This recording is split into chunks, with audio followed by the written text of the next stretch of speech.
El Uruguay registra uno de los índices de mortandad por siniestralidad de tránsito más altos de América Latina y del mundo. A partir de este dato y de los lesionados que también ocasionan los accidentes de tránsito, se han vertebrado una serie de políticas para corregir una situación realmente preocupante y dramática por el alto impacto que incluso esto tiene en el sistema sanitario uruguayo. Hemos conversado hoy con Pablo Intamusu, que es el subdirector de la Unidad Nacional de Seguridad Vial, para ver cómo y de qué manera Uruguay está trabajando para corregir esta dura y crítica realidad. Amigos, estamos con Pablo Intamusu, subdirector de UNASEV, Unidad Nacional de Seguridad Vial. Uruguay tiene problemas muy serios en materia de accidentes de tránsito, altos niveles de siniestralidad, que preocupan y sabemos que son desde hace ya algunos años un objeto específico de mirada, en especial para atender y resolver un elemento que nos preocupa a todos. Intamusu, ¿cómo es la realidad hoy por hoy, actualmente?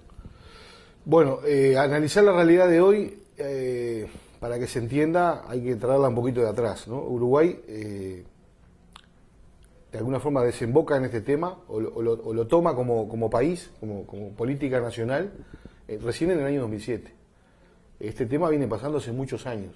Recién en el año 2007 se toma el tema a nivel nacional y se crea esta unidad, se aprueba la primera ley nacional de tránsito, cosa que a veces parece un poco increíble cuando hablamos con colegas extranjeros, dicen que recién en el 2007 Uruguay tiene la primera ley nacional de tránsito. Esto fue así, y a partir de ahí se empieza, si se quiere, a conocer cuál es la realidad. Hasta ese momento había opiniones y había diferentes fuentes de datos incluso, y eran bastante discutidas. Entonces la primera recomendación de Naciones Unidas es crear un organismo rector a nivel nacional y empezar a recopilar esos datos. A partir de que se empiezan a recopilar esos datos, cada vez se afina un poco más el microscopio, ¿no? Cada vez se empieza a ver con mayor nitidez cuál es la magnitud de este problema. Pero que ese fenómeno que estalla sobre los ojos y lleva al Uruguay a mirar este problema en su justa dimensión, se provoca porque hay muchos muertos por año. Sí. ¿Cuántos muertos tenemos? ¿Quiénes son los principales actores y factores que intervienen en esta dramática realidad que destroza familias, vidas? Bueno, lo que tenemos es una tendencia bastante histórica. Andamos en el entorno de los 600 fallecidos por año, en un país de 3.300.000. Una tasa de 16,5, 16 cada 100.000 habitantes. En esos márgenes hemos venido fluctuando, a pesar de que a partir de 2005, 2006, ha habido una explosión realmente impresionante de lo que es el parque automotor, ¿no? Muchos vehículos, mucha motocicleta. Muchos vehículos y muchas motocicletas. La explosión de las motocicletas ha sido realmente impresionante. Se multiplicó por 3 en pocos años lo que es la cantidad de motocicletas que se han vendido en el país. Esto ha pasado porque mucha gente que antes andaba en ómnibus o andaba en bicicleta, muchos trabajadores han mejorado su ingreso y han podido acceder a un medio de transporte. Pero esto tiene la contracara, que lo que tú me decías recién, el 53% a nivel nacional de los fallecidos iban en una moto, viajaban en una moto, no quiere decir que la conduzcan, pueden ir como acompañante. Y a nivel de las ciudades, cuando entramos a mirar un poquito más en pequeño, esa cifra trepa al 63-66% de los fallecidos. ¿Cuántos son jóvenes? Entre 19 y 24 años es la franja, es el pico más grande. Realmente cuando uno ve la gráfica de la franja etaria, llama la atención, realmente es impresionante la cantidad de jóvenes, la cantidad exacta de jóvenes que fallecen en el tránsito. El año pasado, por ejemplo, fallecieron 300 motociclistas. Casi la mitad de esos 300 iban en esa franja, entre los 19 y los 24 años. Esto es falta de información, falta de, como le diría, de sensibilidad del propio conductor de una moto, de una motocicleta, los jóvenes que, producto a veces de su imprudencia, de su inmadurez, sí, se transportan de esa forma y no toman las medidas precautorias del caso, más allá de que se han visto a lo largo de estos años intensas campañas de sensibilización en materia del cuidado del tránsito. Sí, creo que hay una serie de factores que son concurrentes, no es uno solo, ¿verdad? Nosotros hemos verificado que a nivel de motociclistas, por ejemplo, esta accesibilidad tan rápida o tan fácil a un medio de transporte como es la moto, también ha tenido otras consecuencias que son negativas. Uno compra hoy una moto como quien compra una licuadora. Y el usuario de la moto no es consciente de lo que significa, o no tiene la percepción de riesgo de lo que significa conducir hoy un vehículo en nuestro tránsito. Entonces, hay mucho joven, sobre todo, que accede a una moto en forma muy rápida, de forma muy fácil, y no está capacitado, no está realmente formado como para conducir un O vehículo. sea que la legislación que debería de alguna manera exigir que esos jóvenes tengan su curso de capacitación para obtener su libreta, ahí hay fallas todavía. Sí, la legislación existe. Sí. Lo que a veces nos falla capaz que son un poco los controles. Cuando vamos a las cifras, por ejemplo, que nos entrega la Intendencia de Montevideo, que es nuestra capital, que es donde más circula gente, y nos dice que en algunos controles en la periferia de Montevideo, 1 de cada 3 motociclistas no tiene permiso de conducir. O no lleva casco o todo lo demás. Sí, pero que no tenga permiso de conducir es grave, ¿no? Porque esa persona compró una moto y salió a andar como quien anda en bicicleta. Eso creemos que es un factor importante en lo que terminan siendo estas cifras. Pero hay otros factores también muy Y eso lo que iba a propósito, yo quiero preguntar, ese universo que se dedica a la venta de motocicletas, las empresas que se dedican a eso, Sí. ¿tiene algún tipo de contralor, de exigencia en cuanto a quienes le venden la moto, bajo qué denominación, si exigen libreta previamente, o simplemente la venden, como decía usted, como se vende una licuadora, una radio, un televisor? Hoy por hoy la moto se vende como un electrodoméstico, se vende en los supermercados, se vende, en ese sentido hay una libertad total. Lo que se pudo lograr con la última ley que se aprobó es exigir a quien vende una moto que esa moto en el momento de la venta ya salga empadronada, porque esto también es un problema que hay, de que las motos se venden y ni siquiera se empadronan, sobre todo en el interior del país, anda circulando mucha moto que ni siquiera está empadronada, o sea, no está registrada. Eso se logró con la ley, obviamente que hay que controlar que eso se cumpla, y también se logró que con cada moto se venga el casco incorporado, como si fuera el cinturón de seguridad en el auto, en este caso la moto viene con el casco, tiene que venir con el casco. Estos dos elementos nos han permitido avanzar a nivel legal, obviamente, y esto siempre lo reiteramos, si por más buenas leyes que tengamos, que tenemos buenas leyes, si no controlamos el cumplimiento de esas leyes... No, pero esto cuando uno va a comprar un auto, si no tiene libreta de conducir, el auto no se lo vende. Quisimos ir por ese camino, tuvimos algunas objeciones desde el punto de vista jurídico, porque ahí se podría estar afectando lo que es la libertad de comercio y la libertad de la persona de comprar un artículo aunque no sea para él. Yo puedo comprar una moto para mi hijo, puedo comprar una moto para mi nieto, y si limitamos eso, estaríamos limitando la libertad de la persona de poder acceder a un bien. Eso fue un camino que se exploró y no tuvimos demasiado éxito. Los otros elementos que estamos impulsando mucho y que nos han permitido venir mejorando son los elementos de protección del motociclista. En la moto, la carrocería es el cuerpo de la persona. Entonces hemos incorporado ahora los elementos reflectivos, que han tenido bastante polémica también, pero de a poco se han venido introduciendo. Podemos observar hoy cada vez más motociclistas, así como ciclistas que utilizan el casco. Son esos elementos que nos van permitiendo mejorar.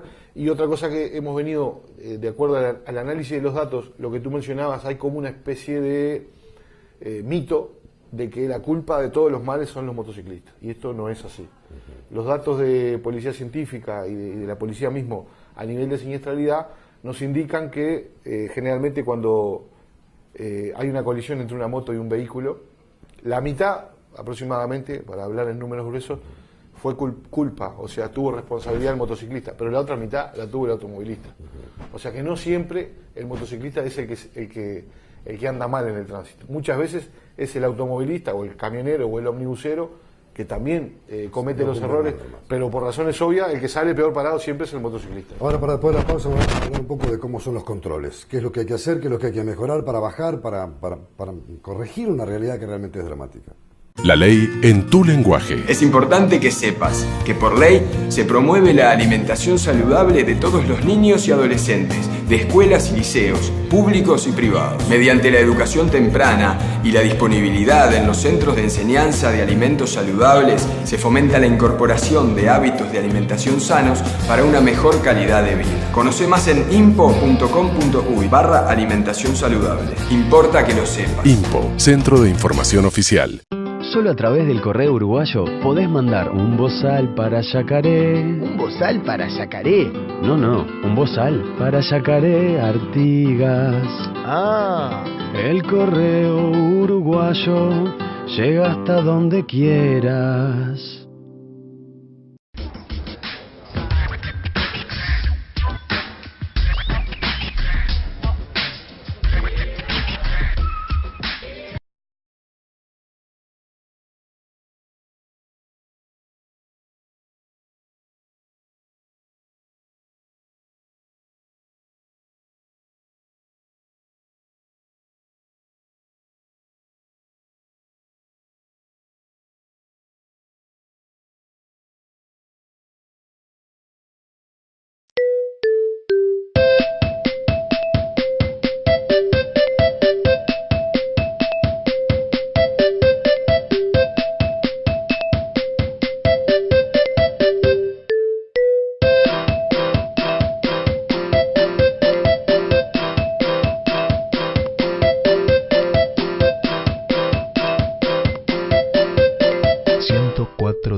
vacaciones, fines de semana. Tenés todo un país para disfrutarlos. Uruguay Natural, Ministerio de Turismo y Deporte. La ley en tu lenguaje. Es importante que sepas que la explotación sexual comercial de niñas, niños y adolescentes en la actividad turística es una problemática que vulnera gravemente los derechos humanos. Por decreto, los prestadores de servicios turísticos tienen la obligación de realizar acciones que promuevan su erradicación, entre otras, difundir los derechos de los menores, implementar medidas de prevención y denunciar su explotación sexual ante las autoridades. Conoce más en impo.com.uy/violencia sexual. Importa que lo sepas. INPO, Centro de Información Oficial.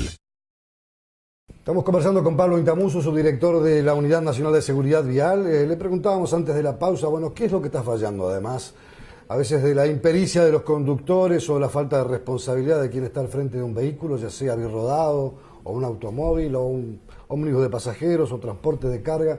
¿Qué pasa con los controles? ¿Son los efectivos? ¿Son los reales? Muchas veces se percibe que los inspectores municipales están en desventaja frente a los conductores en el tránsito. Bueno, eso es un planteo que hemos venido promocionando y creemos que con cierto éxito, porque hemos logrado que el Ministerio del Interior, como Poder Ejecutivo en conjunto, hemos ya presentado y ya está presentado en nuestro Parlamento Nacional la Ley Orgánica Policial. La modificación de esa Ley Orgánica incluye la creación de una Policía Nacional de Tránsito, y esto tiene un fundamento. Los inspectores en nuestro país, la política de autoridad más visible en materia de tránsito son los inspectores municipales del segundo nivel de gobierno, los gobiernos departamentales. Estos inspectores son una figura civil, no tienen la figura ni la autoridad como para operar, sobre todo en los términos más duros, cuando hay que ir a la fiscalización más firme. En algunas partes, por ejemplo, de nuestro país, se requiere una política de autoridad más firme que los inspectores municipales no pueden tener hoy, porque la figura jurídica del inspector municipal no lo permite. Entonces, la idea es crear este Cuerpo Policía Nacional de Tránsito para poder apoyar, como ya se está haciendo hoy en los diferentes controles, con apoyos policiales, porque si no, no se podrían realizar. Muchas veces son objetos de agresiones, ¿no? Digámoslo. Agresiones verbales son a diario. Y agresiones físicas también. Y agresiones físicas, hemos tenido notorios casos, incluso hasta inspectoras, mujeres, que son agredidas por hombres conductores, ¿no? O sea, la violencia social que se ha incrementado a nivel de toda la sociedad también tiene su arista en lo que es el tránsito, y esto ha producido que hay algunos controles de tránsito que los inspectores municipales no pueden hacer. Entonces, es muy importante reforzar la política de autoridad en nuestro país en materia de tránsito, y en ese sentido tenemos una expectativa importante. Y los diagramas de trabajo para controlar el tránsito parecen ser muy intensos durante la semana y decaen en el momento donde tal vez es más necesario un fin de semana, por la ingesta de alcohol, la ingesta de marihuana o por diversos factores donde hay cierta irresponsabilidad de los conductores en estos casos. Ahí parece que los controles se reducen. Sí, es un contrasentido, ¿verdad? Es un contrasentido. La carencia que había de datos, o sea, la carencia de un organismo rector a nivel nacional, provocaba que las cosas se hicieran de acuerdo a lo que nos parecía. Entonces, como no había datos, bueno, todo estaba diseñado de lunes a viernes. La percepción que había era que el gran problema del tránsito era de lunes a viernes, porque es cuando más se desplaza la gente. A partir de que empezamos a tener datos y empezamos a analizarlo, estamos identificando ya por tercer año consecutivo lo que hemos llamado un periodo crítico en materia de, sobre todo, de mortalidad en el tránsito y lesiones graves. Y este periodo crítico va desde los viernes a las 21 horas hasta los lunes a las 8 de la mañana. ¿Está? Fin de semana, allí, esto incluso cierra de alguna forma con que tú lo mencionabas, el consumo de alcohol para conducir también se incrementa, se duplica y se triplica incluso en algunos momentos. Y esto nos ha llevado justamente a que en este periodo crítico, en donde más debería haber controles, es donde hay menos. Porque todo el sistema, básicamente municipal, o sea, de las intendencias, está pensado de lunes a viernes. Entonces, modificar esto no es sencillo, porque las propias intendencias tienen dificultades. Tienen costos operativos, costos económicos. Cómo llevar a esos trabajadores del tránsito a trabajar los fines de semana no es sencillo.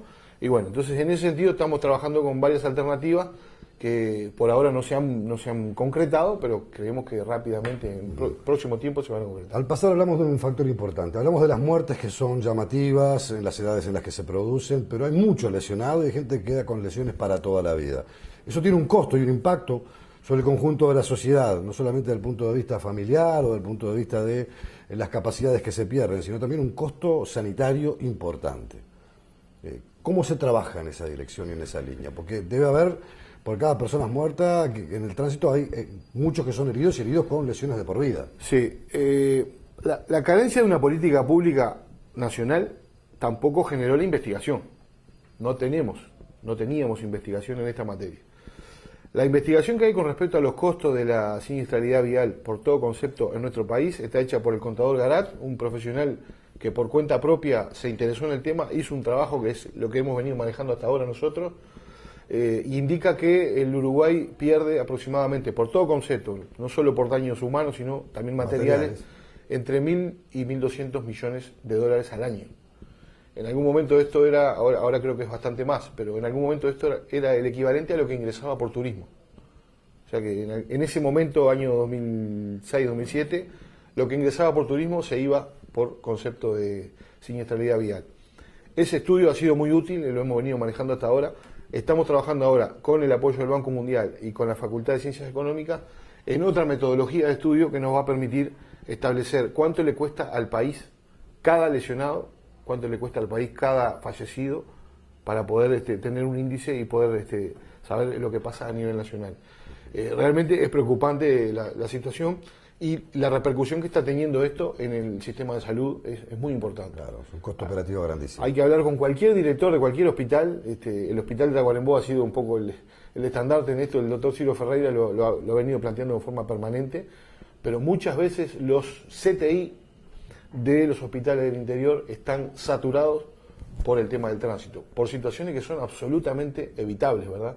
Entonces, cuando a veces uno escucha por ahí decir, bueno, yo ando sin casco porque es mi vida y yo me cuido si quiero, ¿no? Hemos escuchado muchas veces. Hay que ser muy claros en esto y decirle que no, que esto no es así, porque muchas veces esa persona que anda sin cinturón o sin casco termina en un CTI ocupando una cama de una persona que capaz que tiene que ser operada por una afección, por un cáncer o por una enfermedad. Entonces, esto también hay que plantearlo muy claramente, porque seguimos escuchando mucha gente que nos dice esto. Yo con mi vida hago lo que quiero y, bueno, uso el casco. Un sentido a veces equivocado de la rebeldía. Hablamos de las muertes y no quiero omitir a los peatones, que muchas veces son quienes están pagando también un altísimo precio por el descuido, por la desprolijidad en el manejo, por la falta de respeto a la señalización. ¿Cómo está esa realidad? Bueno, con los datos de 2013, son los últimos datos cerrados, año completo, nos está indicando que de cada 10 fallecidos, ¿verdad?, 5 son motociclistas o iban en una moto y 2, casi 3, son peatones. O sea que tenemos casi un 70 y pico % largo entre peatones y motociclistas. Esto nos indica dos cosas: que los peatones son un grupo que tiene mucha incidencia en la cantidad de fallecidos, y también cuando vamos a las edades de esos peatones embestidos nos damos cuenta que es el único pico en las edades adultas. O sea, muchos peatones embestidos, gente veterana, gente Entonces tiene problemas de visión, dificultad de desplazamiento. Dificultad de desplazamiento, problemas de reflejos. Hemos insistido mucho en este grupo, por eso hemos trabajado mucho también con el Banco de Previsión Social, con la Organización Nacional de Jubilados, para tratar de concientizar a este grupo, que es bastante más complicado, porque el peatón, a diferencia del conductor, no tiene que demostrar sus conocimientos para andar en la vía pública, ¿no? Entonces los conductores tenemos que tener siempre muy presente que este tipo de público puede ser niños, ¿verdad? Entonces siempre la mayor responsabilidad está sobre quienes conducen vehículos. A propósito de esto, quiero dejar el planteo para después de la pausa. Bueno, ¿cómo se rediseña el uso de todos los recursos que se tienen en una ciudad? Por ejemplo, de las calles, de los pasos de cebra, de los puentes si los hay, del diagrama en general de la estructura que tiene que componer la circulación que hay en cualquier ciudad o poblado del país. Debe haber alguna tarea, algo pendiente para hacer en esa materia, pero me lo contesta ahora. Importa que lo sepas. Es importante que sepas que por ley se protegen los derechos de autor de las creaciones literarias, artísticas o científicas y a sus obras, y es ilícita su reproducción o fotocopiado sin la correspondiente autorización. La librería digital de INPO cuenta con una serie de libros electrónicos, en principio en materia de derecho, que pueden ser descargados para PC, smartphones o tablets a un precio accesible. Conoce más sobre esta ley en impo.com.uy/derecho de autor. Importa que lo sepas. INPO, Centro de Información Oficial. Solo a través del correo uruguayo podés mandar un bozal para Yacaré. ¿Un bozal para Yacaré? No, un bozal para Yacaré Artigas. Ah. El correo uruguayo llega hasta donde quieras.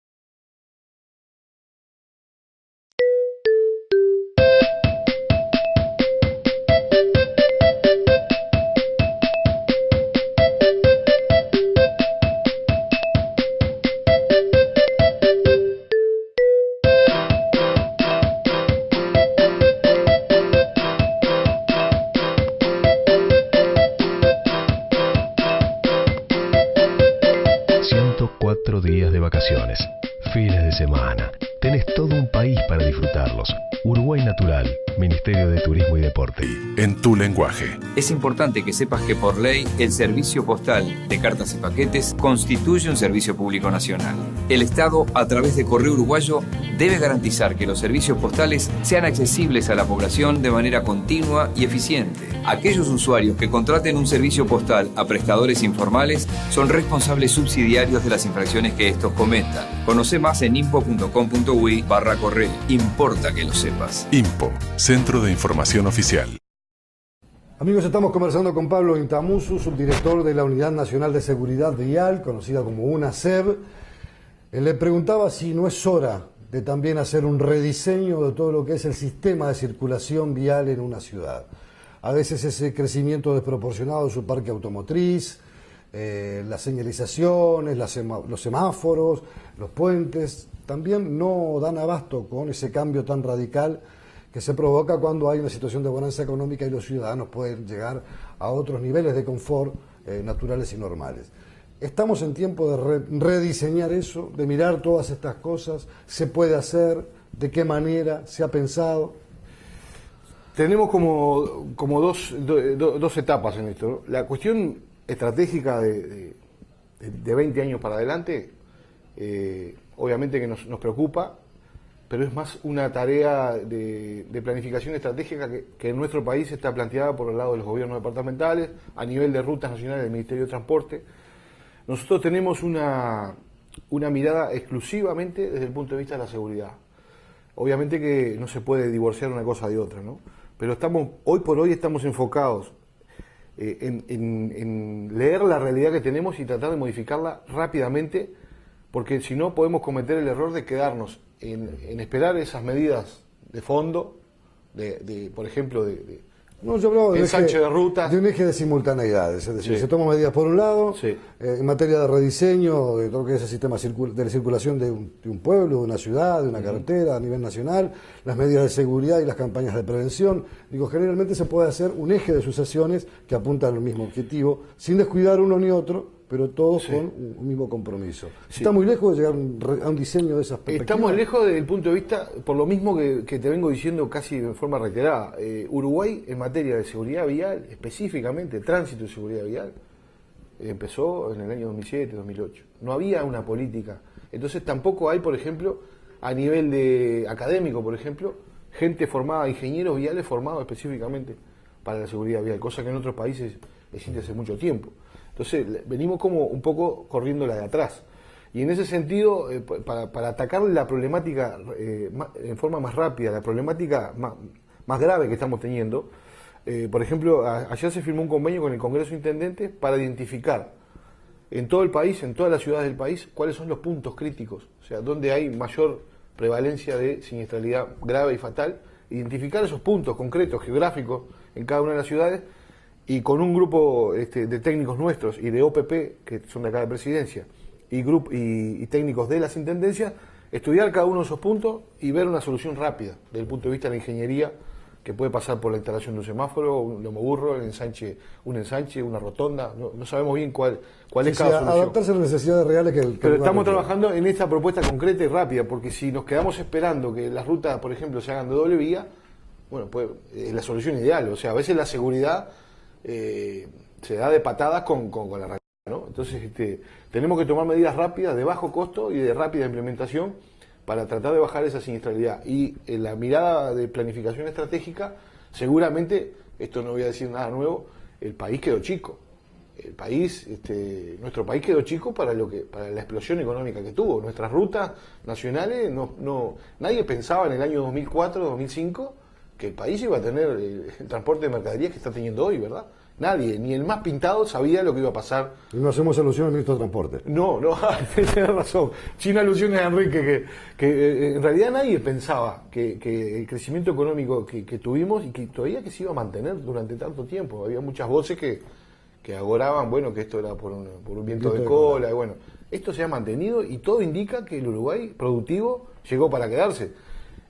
Obviamente que la infraestructura vial está retrasada porque nadie pensaba que iba a pasar esto. Hubieron algunos intentos de poner algún pequeño impuestito allí para mejorar la infraestructura vial y bueno, hubo todo un escándalo, hubo recursos de inconstitucionalidad, no se pudo avanzar por ese lado. Entonces, quedarnos esperando que esa infraestructura sea la adecuada no es nuestro rol, por lo menos no vinimos nosotros para eso. Ustedes hacen controles de alcohol o de alcoholemia, como se les conoce, y ahora se les suma el control del consumo de la marihuana, que es una droga ahora legalmente admitida, pero por lo tanto tiene también un impacto, sobre todo en los reflejos, en la capacidad de discernimiento y desarrollo de cualquier ciudadano que consume esto. Y hay una legislación además que los ampara y los protege.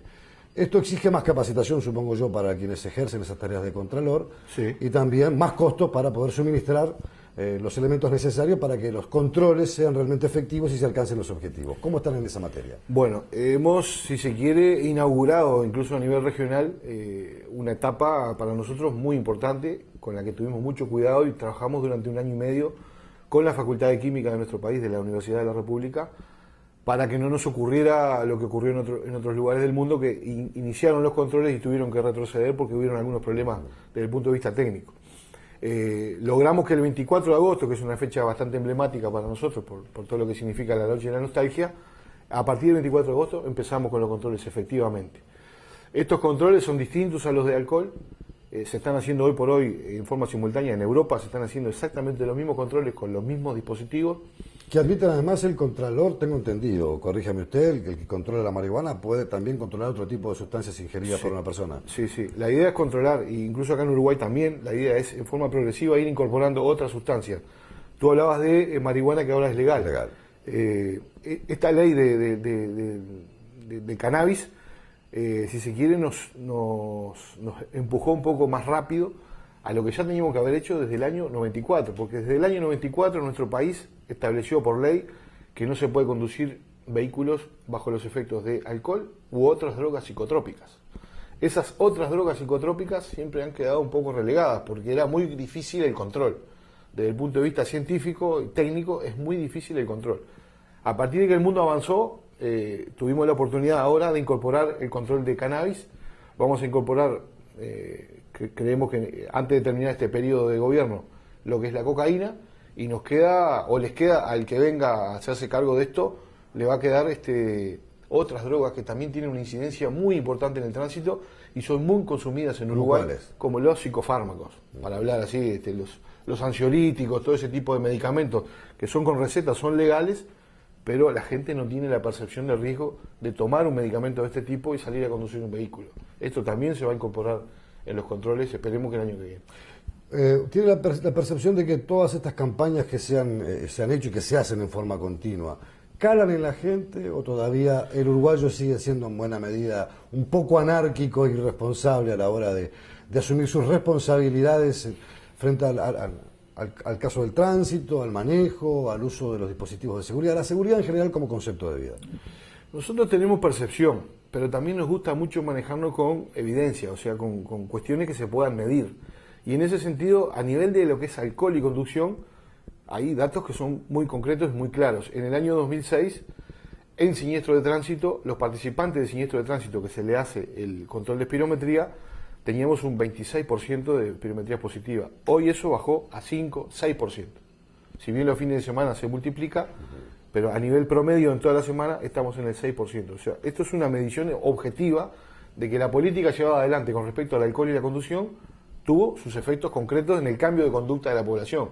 Ahora, otras investigaciones, ayer presentábamos una con Facultad de Psicología, nos están indicando que básicamente la población uruguaya no conduce bajo los efectos de alcohol, pero no porque tenga una conciencia propia o asimilada de los efectos que puede tener esto, sino porque tiene temor de las repercusiones legales que puede llegar a tener. Las sanciones, teme más por las sanciones legales que por la responsabilidad que se debe tener cuando se conduce o se realizan actividades bajo determinados efectos nocivos. Exactamente. Entonces, nosotros con las campañas somos bastante autocríticos, si se quiere. Podemos hacer campañas para que nos gusten a nosotros y para decir qué linda campaña, pero lo que queremos saber nosotros es el efecto que esa campaña produce. Y los datos que tenemos de la encuesta de opinión pública que hemos hecho la tercera edición este año, nos indican que la población no registra las campañas.